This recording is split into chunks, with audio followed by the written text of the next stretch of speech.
She bethought herself now of the condemned criminal. "What news have you brought about the sheep-stealer, uncle?" "What? Poor Bunch.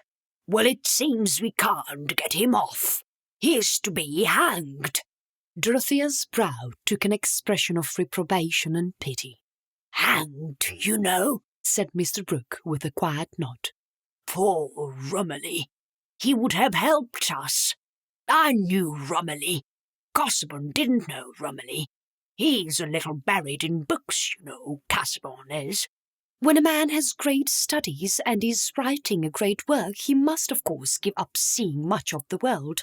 How can he go about making acquaintances?" "That's true. But a man mopes, you know. I have always been a bachelor too, but I have the sort of disposition that I never moped.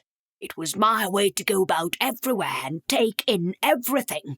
I never moped, but I can see that Casaubon does, you know. He wants a companion, you know." "It would be a great honour to anyone to be his companion," said Dorothea energetically. "You like him, eh?" said Mr. Brooke without showing any surprise or other emotion. "Well now, I've known Casaubon 10 years, ever since he came to Lowick, but I never got anything out of him. Any ideas, you know. However, he's a tip-top man and may be a bishop, that kind of thing, you know, if Peel stays in. And he has a very high opinion of you, my dear." Dorothea could not speak. "The fact is, he has a very high opinion indeed of you, and he speaks uncommonly well, does Casaubon. He has deferred to me, you not being of age. In short, I have promised to speak to you, though I told him I thought there was not much chance. I was bound to tell him that. I said, my niece is very young, and that kind of thing, but I didn't think it necessary to go into everything.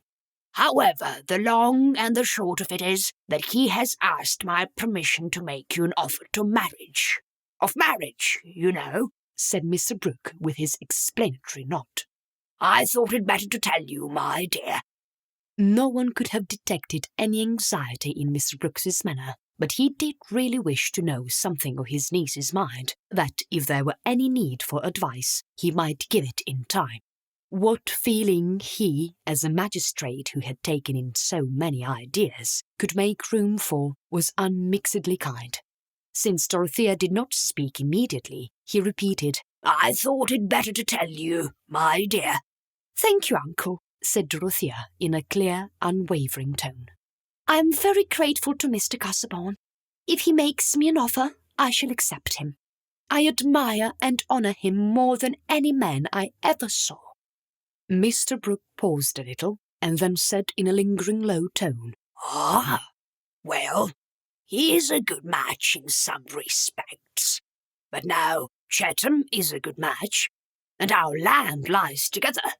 I shall never interfere against your wishes, my dear. People should have their own way in marriage and that sort of thing, up to a certain point, you know. I have always said that, up to a certain point. I wish you to marry well, and I have good reason to believe that Chatham wishes to marry you. I mentioned it, you know." "It is impossible that I should ever marry Sir James Chatham," said Dorothea. "If he thinks of marrying me, he has made a great mistake." "That is it, you see. One never knows. I should have thought Chatham was just the sort of man a woman would like now." "Pray do not mention him in that light again, uncle," said Dorothea, feeling some of her late irritation revive.